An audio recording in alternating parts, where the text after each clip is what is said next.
سورۃ الرحمن عروس القرآن. یہ سورہ رحمان جو ہے یہ قرآن کی دلہن ہے. جیسے دلہن کو آپ خوشنما لباس پہناتے ہیں، آراستہ پیراستہ اس کو گہنے اور اس کو زیور پہناتے ہیں، تو جس طریقے سے سجاتے ہیں آپ دلہن کو، اللہ تعالیٰ نے ایک سورت قرآن مجید میں ایسی رکھی ہے سورہ رحمان کہ اسے خوب سجایا ہے. بہرحال قرآن کے الفاظ کا جو حسن ہے، جہاں تک حسن معنوی ہے وہ تو ہر لفظ میں ہے، لیکن یہ حسن ظاہری، حسن صوتی، حسن لفظی، یہ اپنے کلائمیکس پر آپ کو نظر آئے گا سورہ رحمان میں. اس کی 4 آیات پر ذرا توجہ کریں گے، عجیب حقائق سامنے آئے. پہلی آیت کیا ہے؟ الرحمن. ایک آیت ہو گئی. رحمان کیا ہے؟ اللہ کا نام ہے. کبھی آپ نے غور کیا اللہ کے ناموں میں سب سے پیارا نام کون سا ہوگا؟ رحمان. کیوں؟ اس کا مادہ کیا ہے؟ رحمت. ہمیں سب سے بڑھ کر جس چیز کی ضرورت ہے وہ کیا ہے؟ رحمت خداوندی. اچھی طرح سن لیجئے اس حضور کے قول کو.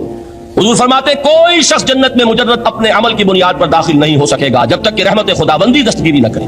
کسی صحابی نے بڑی ہمت اور جرأت کا ثبوت دیا کہ پوچھ لیا کیا حضور آپ بھی؟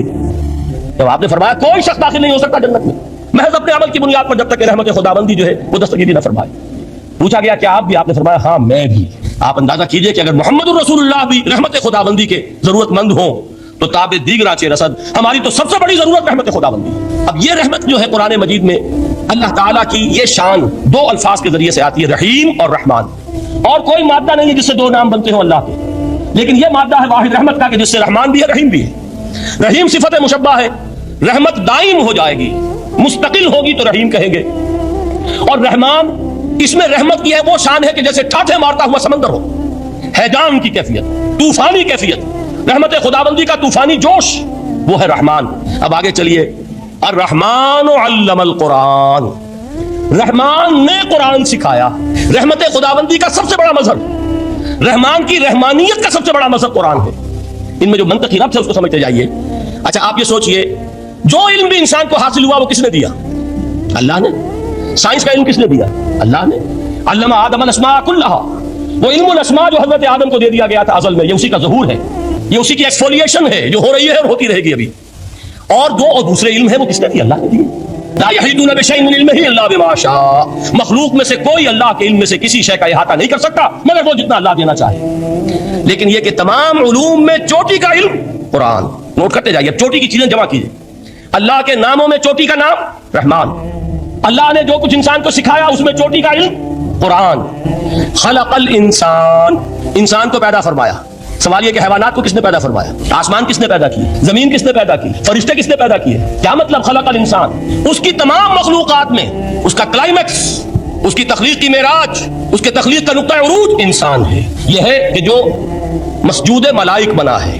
وَلَقَدْ كَرَّمْنَا بَنِي آدَمَ وَحَمَلْنَاهُمْ فِي الْبَرِّ وَالْبَحْرِ وَرَزَقْنَاهُمْ مِنَ الطَّيِّبَاتِ وَفَضَّلْنَاهُمْ عَلَى كَثِيرٍ مِّمَّنْ خَلَقْنَا تَفْضِيلًا. تو تخلیق میں سب سے اونچی تخلیق انسان کی، علموں میں سب سے اونچا علم قرآن کا، اللہ کے ناموں میں سب سے اونچا نام رحمان. اب آئیے چوتھی چیز، علمہ البیان. انسان کو بیان کی صلاحیت عطا فرمائی. کیا اور کوئی صلاحیت عطا نہیں کی؟ بینائی کس نے دی؟ اللہ نے. اسی طریقے سے سماعت کس نے عطا فرمائی؟ اللہ نے. کتنی فیکلٹیز ہیں، کتنے ایکسٹرنل آرگنز ہیں سینس کے، کتنے انٹرنل سینسز ہیں جو اللہ نے دیے ہیں. لیکن یہاں بھی سمجھ لیجئے جتنی فیکلٹیز ہیں ہیومن فیکلٹیز، ان میں ٹاپ کی فیکلٹی جو ہے وہ اسپیچ ہے، کلام ہے، بیان ہے.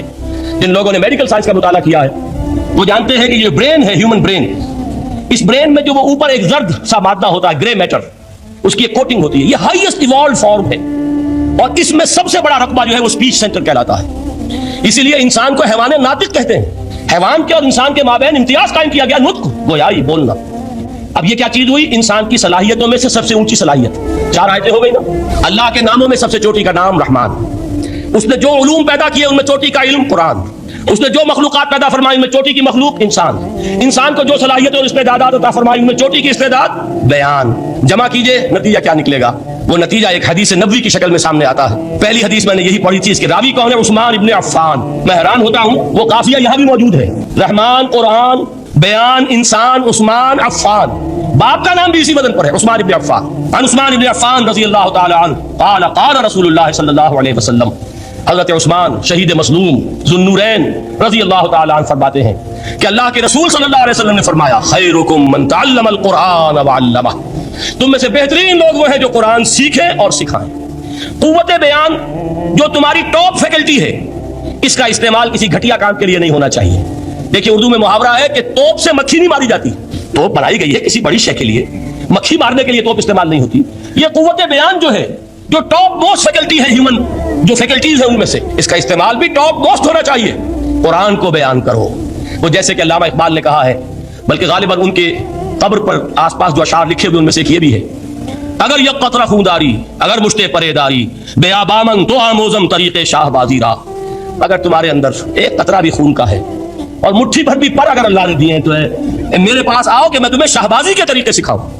اسی طرح جان لیجئے، اگر اللہ نے قوت گویائی عطا فرمائی، اگر اللہ نے تمہیں حیوان ناطق بنایا، اگر اللہ تعالیٰ نے تمہیں یہ صلاحیت عطا فرمائی، اس صلاحیت کا مصرف دنیا کو نہ بناؤ، اس صلاحیت کا مصرف اللہ کے کلام کو پھیلانے پر اس کو صرف کرو. خیرکم من تعلم القرآن وعلمہ. خیر جب لفظ آتا ہے بغیر من کے، ورنہ تو آتا ہے خیر من ہو، تو یہ ہوگی کمپیریٹو جو ایک ایڈجیکٹو جو ہوتی ہے، لیکن یہ سپرلیٹو ڈگری ہے جب بغیر من کے ہوگا. خیرکم، دی بیسٹ امنگسٹ یو، جو تم میں بہترین لوگ ہیں وہ کون ہیں؟ من تعلم القرآن وعلمہ، جو قرآن سیکھیں اور سکھائیں، قرآن پڑھیں اور اسے